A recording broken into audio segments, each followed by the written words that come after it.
Hello everyone, सबसे पहले तो आप सभी को दीपावली की ढेर सारी शुभकामनाएं। और आज के इस लेक्चर के अंदर हम पढ़ेंगे basic terms related to conductance.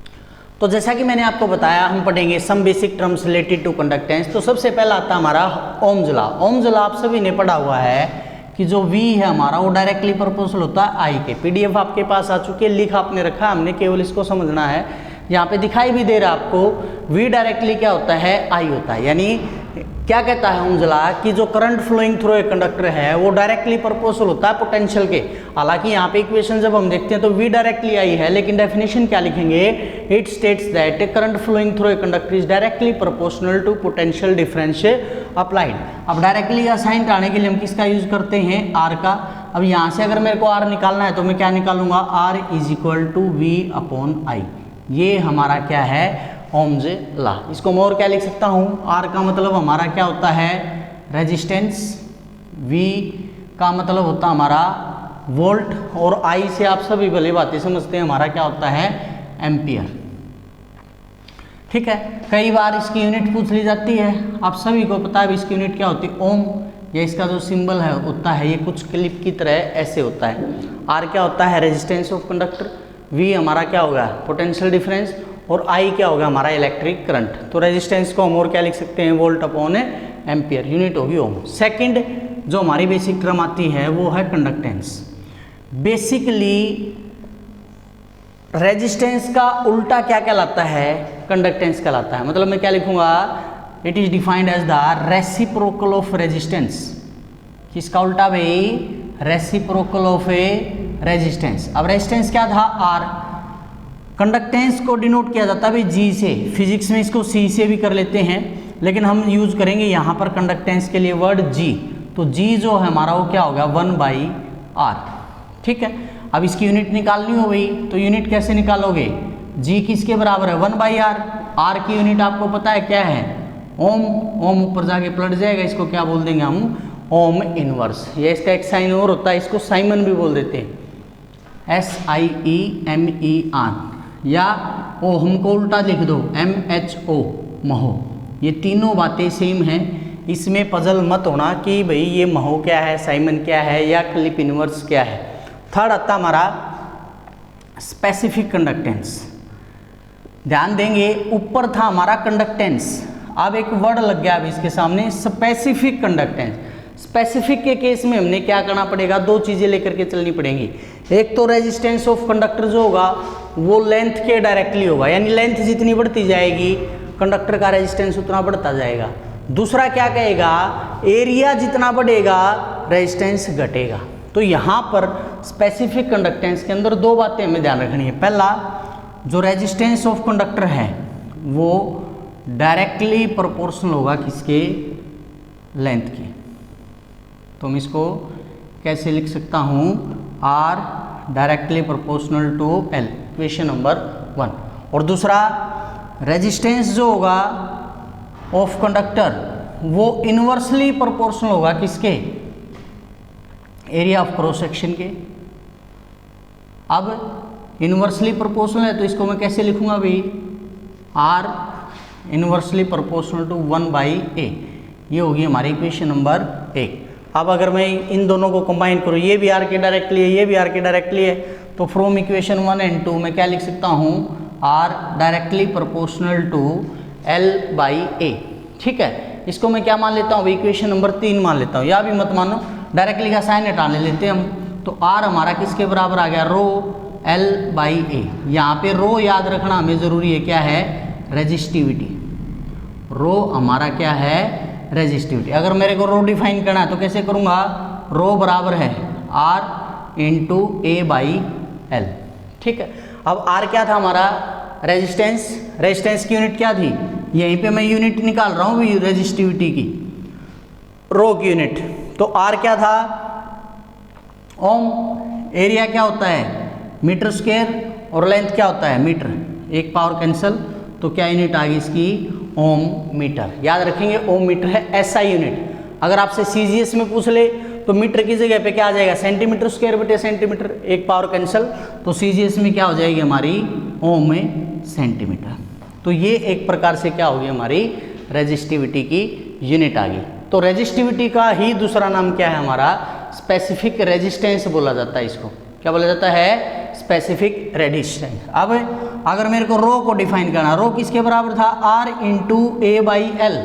अगर मैं एरिया ले लूँ 1 मीटर स्क्वायर और लेंथ ले लूँ 1 मीटर, ये 1 मीटर स्क्वायर, ये 1 मीटर, तो रो किसके बराबर आ गया, R के बराबर। तो रेजिस्टिविटी की क्या डेफिनेशन होगी, वो रेजिस्टेंस ऑफ कंडक्टर जब एरिया क्रॉस सेक्शन क्या होगा 1 मीटर स्क्वायर और लेंथ हमारी क्या होगी 1 मीटर, उसको क्या बोला जाएगा, रेजिस्टिविटी। रेजिस्टिविटी की मैं दोबारा डेफिनेशन बोल देता हूँ, it is defined as the resistance of a conductor whose area is 1 metre square and length is 1 metre is called a resistivity. या इसकी दूसरी डेफिनेशन भी लिख सकते हो, एसआई यूनिट की जगह हम सीजीएस यूनिट में लिखेंगे तो सेंटीमीटर ले लेंगे, तो क्या बोल देंगे, it is defined as the resistance of a conductor whose area is 1 centimetre square and length is 1 centimetre is called a resistivity.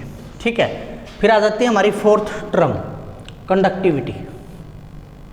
क्या आ जाती है फोर्थ टर्म हमारी, कंडक्टिविटी। कंडक्टिविटी क्या होगी, रेजिस्टिविटी का रेसिप्रोकल क्या होगा, कंडक्टिविटी होगी। तो क्या बोल देंगे, द रेसिप्रोकल ऑफ रेजिस्टिविटी। किसका उल्टा भाई, रेजिस्टिविटी का रेसिप्रोकल। रेजिस्टिविटी को हमने किससे डिनोट किया था, अभी रो से डिनोट किया था, इसको ऐसे भी लिख देते हैं RHO, रो। तो रेसिप्रोकल ऑफ रेजिस्टेंस इसको क्या बोला जाता है, कंडक्टिविटी या फिर स्पेसिफिक कंडक्टेंस। फिर भी इसको डिनोट किसके किया जाता है, कापा से। ये सिंबल होता है कि हम ऐसे लिखते हैं, इसको थोड़ा सा हम मोड़ देंगे तो ये हमारा क्या हो गया, कापा हो गया।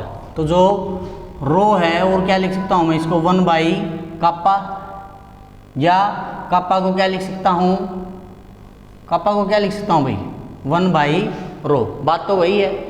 अब कई बार क्या होता है भाई, जब हम लेंथ मेजर करते हैं और एरिया मेजर करते हैं किसी कंडक्टर का, तो उनकी लेंथ बहुत छोटी होती है या जो एरिया है वो बहुत छोटा होता है और उसको मेजर करना बहुत डिफ़िकल्ट हो जाता है। यानी जो L बाई ए है, L तो क्या होगी लेंथ और A क्या हो गया एरिया, उनको कैलकुलेट करना कन्वीनियंट नहीं होता या वो इतने छोटे होते हैं कि भी उसको कैलकुलेट करने में बहुत ज़्यादा एफर्ट्स लगते हैं। तो इसलिए उसको आसान बनाने के लिए एक कांस्टेंट मान लिया जाता है जिसको हम सेल कांस्टेंट बोलते हैं। तो क्या लिख सकते हैं यहाँ पर, मैं बोल देता हूँ, sometimes the measurement of length and area is neither convenient nor reliable, however for a particular cell L by a को क्या ले लिया जाता है, कांस्टेंट। L बाई ए को कांस्टेंट मान लिया जाता है जिसको बोला जाता है सेल कांस्टेंट। तो जहाँ पर भी सेल कांस्टेंट आएगा उसको हम G स्टार से डिनोट करेंगे। तो सेल कांस्टेंट क्या होगा हमारा, G स्टार। ठीक है, तो यहाँ से एक रिलेशन और निकल के आ जाता हमारा, जो कंडक्टिविटी है, क्या जो कंडक्टिविटी है वो किसके बराबर होगी, कंडक्टेंस इंटू सेल कांस्टेंट।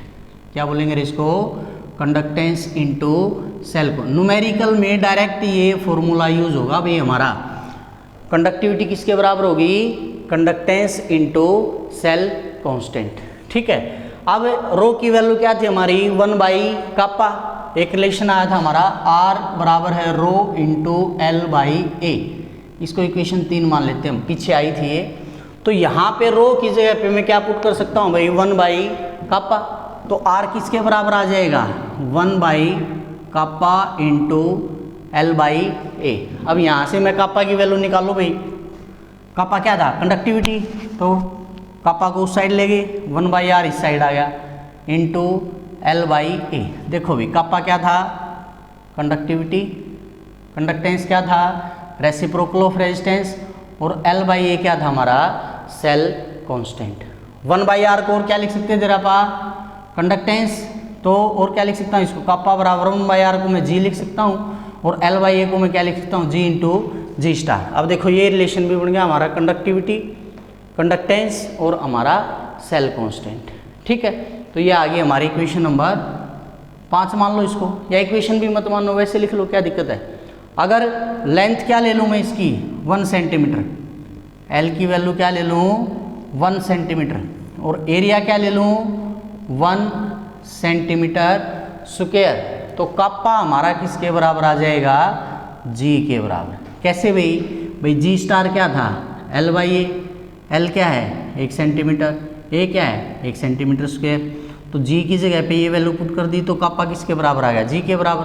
तो यहाँ से आप और किसको डिफाइन कर सकते हैं, काप्पा को। तो कंडक्टिविटी क्या है, किसी भी सॉल्यूशन की वो कंडक्टेंस ऑफ सॉल्यूशन जिसकी लेंथ 1 सेंटीमीटर और एरिया क्या है 1 सेंटीमीटर स्क्वायर, उसको क्या बोलते हैं भैया आप, कंडक्टिविटी।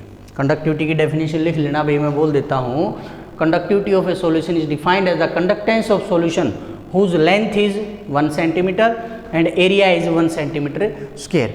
अगर वो पूछ ले इसी डेफिनेशन को in terms of SI unit, SI unit की टर्म में पूछेगा तो आपको पता है लेंथ क्या ले लूँगा मैं 1 मीटर और एरिया क्या ले लूँगा 1 मीटर स्क्वायर। हालांकि बहुत कम चांसेस हैं, ज़्यादातर इसको सीजीएस में ही पूछा जाता है और एसआई में भी लोगे तो कोई गलत नहीं होगी, ठीक है। उसके बाद भाई यूनिट पूछ ली जाती है स्पेसिफिक कंडक्टेंस की। रेजिस्टिविटी को तो मैं बता चुका हूँ, यूनिट ऑफ स्पेसिफिक कंडक्टेंस। अब क्या रिलेशन था भाई हमारा, काप्पा किसके बराबर था 1 बाई रो। तो काप्पा बराबर है 1 बाई रो, रो की वैल्यू क्या आई थी रहे, होम मीटर या ओम सेंटीमीटर। ये ऊपर जाके पलट जाएगा तो क्या यूनिट होगी, ओम इनवर्स मीटर इनवर्स। तो याद रखना न्यूमेरिकल में ये बातें बहुत इंपॉर्टेंट रखती हैं। यूनिट देखते ही आप समझ जाओगे कि आपको कंडक्टिविटी दी है या आपको रेजिस्टिविटी दी है। अगर रेजिस्टिविटी दी है तो यूनिट मिलेगी ओम मीटर या ओम सेंटीमीटर, और अगर कंडक्टिविटी दी है तो आपको मिलेगी ओम इनवर्स मीटर इनवर्स या ओम इनवर्स सेंटीमीटर इनवर्स। इसको और क्या लिख सकते हो भाई, ओम इनवर्स का क्या साइन था, इसको हम महो भी लिख सकते थे और मीटर इनवर्स भी लिख सकते थे, और भाई इसको हम साइमन भी लिख सकते थे और ये हमारा as it is metre inverse. तो इनमें से चाहे कुछ भी लिखा हो, ये वैल्यूज हमें क्या दिखाती हैं कि भाई हमारे पास क्या गिवन है, स्पेसिफिक कंडक्टेंस या काप्पा गिवन है, ठीक है। आ जाएगा समझ में, कोई डाउट किसी को। तो ये थी भी हमारी 5 बेसिक कंसंट्रेशन टर्म, आज 5 ही करेंगे, बाकी नेक्स्ट लेक्चर में। आज के लेक्चर के अंदर इतना ही, तब तक पढ़ते रहिए और जुड़े रहिए हमारे साथ। Thank you.